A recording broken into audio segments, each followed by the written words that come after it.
KVR news 9 కి స్వాగతం. ఈ రోజు వార్తలోని ముఖ్యాంశాలు మీకోసం. రియల్ టైమ్ గవర్నెన్స్ సెంటర్ అధికారులతో మంత్రి నారా లోకేష్ సమీక్ష సమావేశం.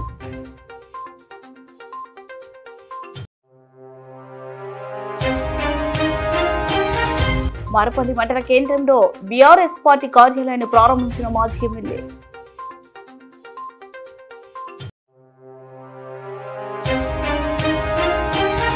గ్రూప్ 1 మెయిన్స్ ను రివాల్యుయేషన్ చేయాలని హైకోర్టు ఇచ్చిన తీర్పును స్వాగతించిన గ్రూప్ అభ్యర్థులు.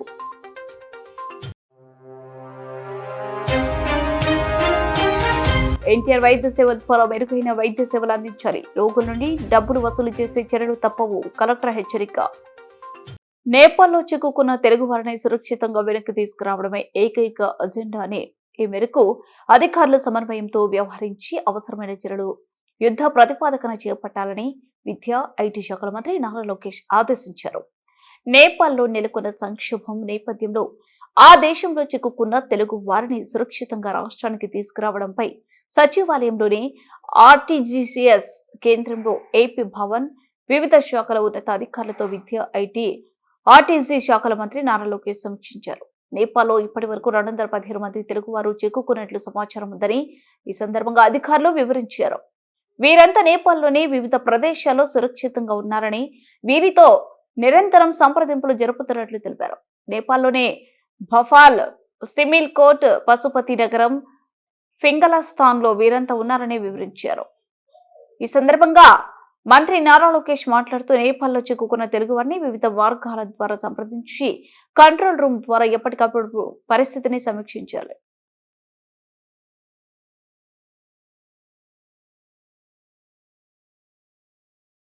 వికారాబాద్ జిల్లా మరపల్లి మండల కేంద్రంలో బీఆర్ఎస్ పార్టీ కార్యాలయాన్ని జిల్లా అధ్యక్షులు మాజీ ఎమ్మెల్యే డాక్టర్ మెతుకు ఆనంద్ ఘనంగా ప్రారంభించారు. ఈ సందర్భంగా ఆయన మాట్లాడుతూ హైదరాబాద్ లోనే బీఆర్ఎస్ పార్టీ కార్యాలయం రాష్ట్ర స్థాయి జనతా గ్యారేజ్ గా మారినట్లే మరపల్లి మండల కేంద్రంలోనే పార్టీ కార్యాలయం కూడా ప్రజల సమస్యలకు పరిష్కారం చూపే జనతా గ్యారేజ్ లా పనిచేస్తుంది అని అన్నారు. కాంగ్రెస్ పాలనలో ప్రతి వర్గం ప్రజలు ఇబ్బందులు పడుతున్నారని, రైతులు ఏరియా కోసం కష్టపడుతుంటే వారిని పరామర్శించే నాయకులపై కేసులు పెడుతున్నారని తీవ్ర స్థాయిలో విమర్శించారు. ఇలాంటి కేసులకు భయపడేది లేదు అని ఆయన స్పష్టం చేశారు. అలాగే ప్రగతి భవన్ ను ప్రజాభవన్ గా మార్చి డిప్యూటీ సీఎం భట్టి విక్రమార్క, మంత్రి సీతక్క కూర్చున్నారని గుర్తు చేసిన ఆయన అప్పుడు ఉన్న బంగారు బాత్రూంలే వాడుతున్నారా అని ప్రశ్నించారు. మండల పార్టీ కార్యాలయంను ఈరోజు గౌరవనీయులు పెద్దలు జిల్లా పార్టీ అధ్యక్షులు మరియు మాజీ ఎమ్మెల్యే గారు అయినటువంటి మా అభిమాన నాయకుడు డాక్టర్ మెతుకానంద్ అన్న గారి యొక్క నాయకత్వంలో ఆధ్వర్యంలో ఈరోజు మండల నాయకులు మరియు కార్యకర్తలు, మాజీ ప్రజాప్రతినిధులు, జెడ్పీటీసీ గారు, ఎంపీపీ గారు, మాజీ సర్పంచులు, మాజీ ఎంపీటీసీలు అందరి సమక్షంలో, కార్యకర్తల సమక్షంలో ఈరోజు ప్రారంభించడం చాలా సంతోషంగా ఉంది. ఈరోజు ఈ యొక్క కార్యాలయం ద్వారా మేము ప్రజలకు కూడా ఎంఆర్ఓ ఆఫీస్ ఎదురుగా ప్రజలకు కూడా ఉచిత సేవలు కొన్ని కూడా మేము అందియాలని మా మాజీ ఎమ్మెల్యే గారు మెతుకానంద్ అన్న గారి యొక్క నిర్ణయం మేరకు ఈ యొక్క కార్యక్రమం చేపట్టడం జరిగింది. దీనికి సహకరించిన పెద్దలు, కార్యకర్తలు, నాయకులు అందరికీ కూడా పేరు పేరున నా యొక్క కృతజ్ఞతలు తెలియజేసుకుంటూ ప్రజలకు ఇంత కష్టాలలో ఉన్నారు, యూరియా దొరుకుతలేదు, ఇంత ఇబ్బందులు పడుతుంటే మీరు స్పీకర్ గారు నేను ఎన్నో సందర్భాల్లో చెప్పిన మీరు కనబడతలేరు. మీకు ఓట్లు గెలిపించినటువంటి ప్రజలకు మీరు దొరుకుతలేరు. కానీ ఏం చెప్తాడంటే ఈయన ఒక రాజ్యాంగబద్ధమైనటువంటి పదవిలో ఉండి కూడా అబద్ధాలు చెప్పడం లోపల రేవంత్ రెడ్డి గారికి మించిపోయింది.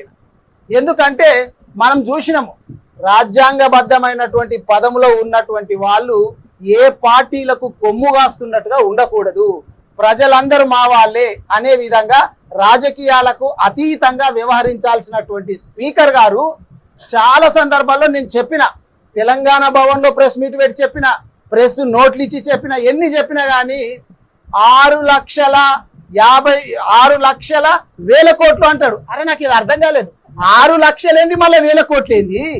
6 లక్షల 1000 కోట్లు ఎంత అని మళ్ళీ ఎదురుగున్న వాళ్ళని అడుగుతారు. ఎంత? 6 లక్షల 1000 కోట్లు అప్పు చేసిండ్రు. అసలు ఏం చెప్తున్నారు మీరు? ఒక పార్టీకి ఇట్లా మాట్లాడొచ్చా? మొన్నటికి మొన్న కలెక్టర్ ఆఫీస్ లోపల మీటింగ్ పెడితే స్టూడెంట్స్ ఉపాధ్యాయులందరూ టీచర్లందరూ కూర్చుంటే ఏం చెప్పాలా? డిఈఓ గారు ఉన్నారు, కలెక్టర్ గారు ఉన్నారు, ఇంకా చాలా మంది అధికారులు ఉంటే మనం చెప్పాల్సినటువంటి మాట ఏంటంటే ఈరోజు ఉపాధ్యాయుల దినోత్సవము, మీకు అందరికీ శుభాకాంక్షలు. మన వికారాబాద్ జిల్లా మా ఘనకార్యం చేత అట్టడుగునున్నది విద్యా లోపల, జల్ల దీన్ని పైకి తీసుకురండి అని చెప్పాలా. కానీ మీరేం చెప్తున్నారు? గతంలో కూడా మీరు మాకు బాగా సహకరించిండ్రు, మేము అధికారంలోకి రావడానికి మీరు శతవిధాల ప్రయత్నం చేసిండ్రు. ఇప్పుడు రాబోయేటటువంటి రోజుల్లోగా పిల్లల తల్లిదండ్రులకు మీరు చెప్తే బాగా ఇంటారు కాబట్టి మాకు మళ్ళా సహకరించాలని చెప్తున్నావు అంటే నిన్ను ఏమనుకోవాలి? అసలు నువ్వు రాజకీయాలు చేస్తున్నావా, స్పీకర్ పదవి చేస్తున్నావా? నేను మొన్ననే చెప్పిన, నీకు అంత షోక్ ఉంటే రాజకీయాలు చేయాలని చెప్పి షోక్ ఉంటే స్పీకర్ పదవికి రాజీనామా చేయాలా, చేసి డైరెక్ట్ గా కాంగ్రెస్ కండువా వేసుకొని ఏమైనా రాజకీయాలు చేసి కించపడతాబట్టి ఇక్కడ నీ కోట్లేసి గెలిపించినటువంటి రైతులకు దొరకకపోతే ఇక నువ్వు ఎందుకు నాయన ఉండి చెప్పు. ఎప్పుడన్నా ప్రజల సమస్యలు అధికారిక కార్యక్రమంలో ఏదో అడపదడప పోవుడు కాదు. నీకు దమ్ము ధైర్యం ఉంటే నీవు ఊళ్ళల్లో తిరుగు. ఊళ్ళల్లో నేను ఎట్లా తిరిగినా నువ్వు అట్లా తిరుగు. పొద్దున్న 6:30 గంటలకు తిరిగినాం, 6:30కి లేకపోతే నువ్వు 10 గంటలకు తిరుగు. కానీ తిరగాలే కదా. సమస్యలు ఏమున్నాయో తెలుసుకోకపోతే నిన్ను ఓట్లేసి గెలిపించినటువంటి ప్రజలకు నువ్వు ఏం జవాబుదారీగా ఉన్నట్లు. అందుకే అయ్యా స్పీకర్ గారు, మీరు రాజకీయాలు చేయాలనుకుంటే స్పీకర్ పదవికి రాజీనామా చేసి రాజకీయాలు చేయండి. మీకు ఓట్లేసి గెలిపించినటువంటి మీ ప్రజలను ఏం సమస్యలు ఉన్నాయో వాటిని తీర్చనికే ప్రయత్నాలు చేయండి కదప్ప. నిన్నటికి నిన్న కాంగ్రెస్ కార్యకర్తల చేత మీటింగ్ పెట్టుకుంటారు. కాంగ్రెస్ కార్యకర్తల చేత మీటింగ్ పెట్టుకునికే టైం ఉంది, కానీ ఓట్లేసి గెలిపించినటువంటి ప్రజలను కలవడానికి మీకు సమయం లేదా అని చెప్పి స్పీకర్ని గారు కూడా నేను సూటిగా ప్రశ్నిస్తా ఉన్నాను. నేను మళ్ళొక్కసారి వికారాబాదు నియోజకవర్గంలోని మర్పల్లి మండలంలో ఉన్నటువంటి ప్రజలందరినీ కూడా కోరుతున్నా, మీరు ఇప్పుడు రాబోయేటటువంటి స్థానిక సంస్థల లోపల ఆలోచన చేయండి. కేసీఆర్ గారు ముఖ్యమంత్రిగా ఉన్నప్పుడు ఎట్లుండే, ఇప్పుడు ఎట్లున్నది, నేను ఎమ్మెల్యేగా పనిచేసినప్పుడు ఎట్లుండే, ఇప్పుడు ఎట్లున్నది, ఇవి రెండు కూడా మీరు పోల్చి చూడాలా. కేసీఆర్ గారికి రేవంత్ రెడ్డి గారికి ఎట్లుండేనో, గతంలో నేనున్నప్పుడు ఇప్పుడు ఎట్లుండో మీరు ఆలోచన చేయాలా. రాబోయేటటువంటి రోజుల లోపల ఖచ్చితంగా ఇక్కడ ఎంపీపీ పదవి కావచ్చు, జెడ్పీటీసీ పదవి కావచ్చు, సర్పంచులు కావచ్చు, ఖచ్చితంగా గులాబీ జెండా ఎగరేస్తామని చెప్పి మర్పల్లి మండలం వాళ్ళకి తెలియజేస్తూ మళ్ళొక్కసారి ఇక్కడ మంచి కార్యక్రమం ఏర్పాటు చేసినటువంటి మా మర్పల్లి టీంనందరినీ కూడా, నాయకులందరినీ కూడా అభినందిస్తూ రాబోయేటటువంటి రోజుల లోపల మనం ఇంకా ప్రధాన ప్రతిపక్షంగా పాత్ర పోషించాలా, ప్రజల దగ్గరికి పోయి సేవ చేయాలని చెప్పి మీ అందరికీ కూడా సూచిస్తూ మళ్ళొక్కసారి మీకు అభినందనలు తెలియజేస్తూ సెలవు తీసుకుంటున్నా. జై తెలంగాణ, జై కేసీఆర్, జై కేటీఆర్. గ్రూప్ 1 మెయిన్స్ పేపర్స్ ను రివాల్యుయేషన్ చేయాలని హైకోర్టు ఇచ్చిన తీర్పును గ్రూప్ 1 అభ్యర్థులు స్వాగతించారు. హైకోర్టు తీర్పును వెంటనే అమలు చేయాలని హైదరాబాద్ అశోక్ నగర్ చౌరస్తాలో అభ్యర్థులు మాట్లాడారు. ఈ తీర్పు టీజీపీఎస్సీకు చంపపెట్టి లాంటిదని అభ్యర్థులు అన్నారు. ఈ తీర్పుపై టీజీపీఎస్సీ డివిజన్ బెంచ్ వెళ్లాలనే నిర్ణయాన్ని విరమించుకోవాలని విజ్ఞప్తి చేశారు. లేని పక్షంలో తాము కూడా న్యాయ పోరాటం చేస్తామని స్పష్టం చేశారు.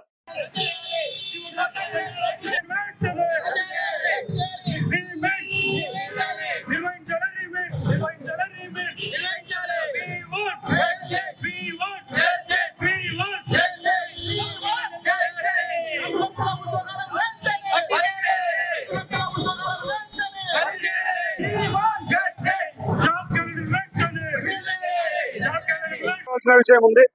దేనికోసం హర్షించాలంటే గ్రూప్ 1 డే 1 నుంచి గ్రూప్ 1 రిలీజ్ అయిన రోజు నుంచి ఈ రోజు వరకు కూడా అనేక అనుమానాలకు తావిస్తూ ఈ రోజు వరకు కూడా మమ్మల్ని అవమానిస్తూ, తెలుగు భాషను అవమానిస్తూ, తెలంగాణ భాషను, తెలంగాణ యాసను అవమానించిన ఈ టీఎస్పీఎస్సీకి ఈ రోజు బుద్ధి చెప్పడం జరిగింది కోర్టు ద్వారా. అయ్యా మేము అడుగుతా ఉన్నాం, ఈ రోజు ఒకటే డిమాండ్ చేస్తా ఉన్నాం, ఎక్కువ మాట్లాడకుండా ఒకటే మాట చెప్తా ఉన్నాం.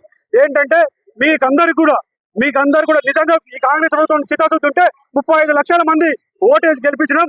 1.3% ఓట్లతో మీరు గెలిచిండ్రు కదా, ఆ 1.3% ఓట్లు మావి, మా ఓట్లతో గెలిచిండ్రు. కాబట్టి మీరు డివిజన్ బెంచ్ కోకుండా ఇక్కడనే బేషజాలు కోకుండా మా మీద ఓడిపోయినామనే ఒక బేషజం ఉండకుండా మా పైన సానుకూల దృక్పథంతో ఇంకా డివిజన్ బెంచ్ కోకండి. ఒకవేళ డివిజన్ బెంచ్ గెలితే మీకు నిరుద్యోగులకు యుద్ధమే జరుగుతుంది. మీరు గుర్తు పెట్టుకోండి. మేమని తెలుసుకోవాల్సి వస్తుంది. డివిజన్ బెంచ్కి ఎందుకు, మా పైన కక్ష ఎందుకు? మమ్మల్ని అడుగడుగున మోసాలు చేసిండ్రు. జాబ్ క్యాలెండర్ ఇస్తామని మోసం చేసిండ్రు. ఇచ్చిన జాబ్ క్యాలెండర్ నోటిఫికేషన్ రాకుండా అడ్డుకుని మోసం చేసిండ్రు. 1:100 తీసుకుంటామని మోసం చేసిండ్రు. అడుగడుగున మోసాలు చేస్తా ఉన్నారు.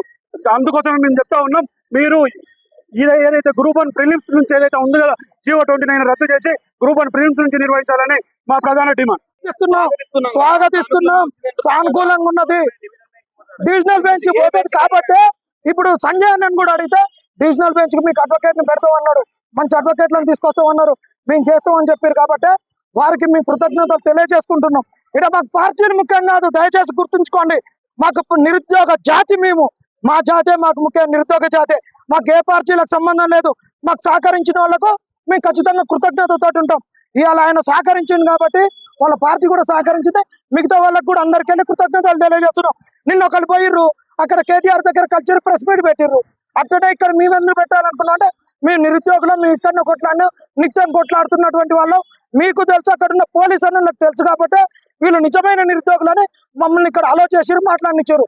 ఒకటే చెప్తున్నాం, ఈ కోర్టు ఇచ్చినటువంటి తీర్పును గౌరవిస్తూ 29 జీవో రద్దు అయినాకనే మళ్ళా ప్రిలిమ్స్ నుంచి పెట్టాలనేది మా ఏకైక డిమాండ్. TGPSC ఈ నోటిఫికేషన్స్ ను అడ్డు పెట్టుకొని గ్రూప్ 2, గ్రూప్ 3 వేకెన్సీస్ కనుక రిక్రూట్మెంట్ చేయకుండా ఆపితే మాత్రం కాంగ్రెస్ పార్టీని భర్తం పెడతామని చెప్తున్నాం. SC ST జీవితాలను ఆగం చేసిన 29 జీవో రద్దు అయినాకనే ప్రిలిమ్స్ తోటే మళ్ళీ గ్రూప్ 1 కండక్ట్ చేయాలి, పారదర్శకంగా కండక్ట్ చేయాలి. మీ చేత కాకుండా వితిన్ 1 month లో డాక్టర్ ఎన్టీఆర్ వైద్య సేవ కింద రోగులకు మెరుగైన వైద్య సేవలు అందించాలని, రోగుల నుండి డబ్బు వసూలు చేసే చర్యలు తప్పవని జిల్లా కలెక్టర్ పి. రంజిత్ భాష ఆసుపత్రి యాజమాన్యాలను హెచ్చరించారు. కలెక్టరేట్ సమావేశ మందిరంలో ఎన్టీఆర్ వైద్య సేవకు సంబంధించి ప్రైవేటు నెట్వర్క్ ఆసుపత్రుల యాజమాన్యాలతో జిల్లా కలెక్టర్ సమీక్ష నిర్వహించారు. ఈ సందర్భంగా జిల్లా కలెక్టర్ మాట్లాడుతూ, ఎన్టీఆర్ వైద్య సేవ కింద రోగులకు ఉచితంగా వైద్యం అందించే పథకమని, రోగుల నుండి డబ్బులు తీసుకోవడం సముచితం కాదని కలెక్టర్ తెలిపారు.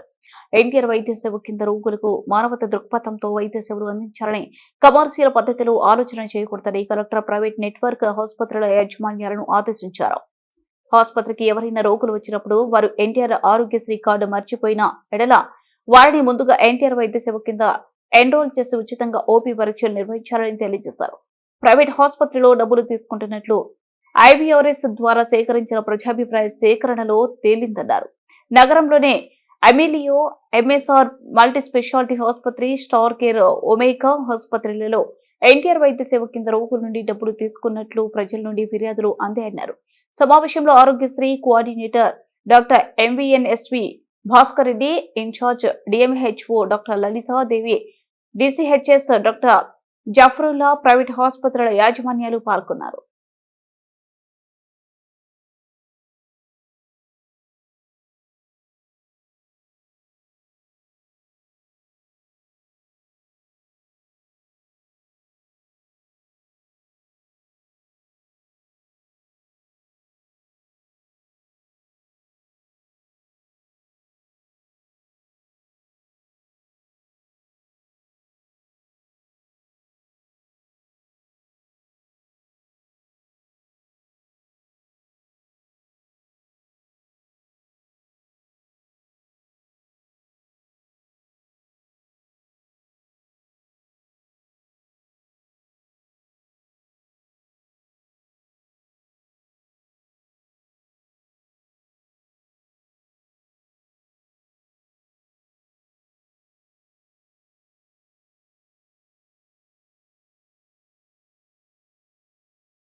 వార్తలు ముగించే ముందు ముఖ్యాంశాలు మరోసారి. రియల్ టైం గవర్నెన్స్ సెంటర్ అధికారులతో మంత్రి నారా లోకేష్ సమీక్ష సమావేశం.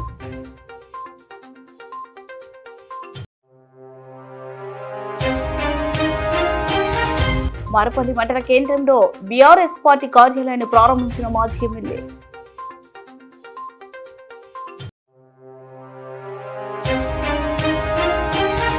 గ్రూప్ 1 మెయిన్స్ ను రివాల్యుయేషన్ చేయాలని హైకోర్టు ఇచ్చిన తీర్పును స్వాగతించిన గ్రూప్ అభ్యర్థులు.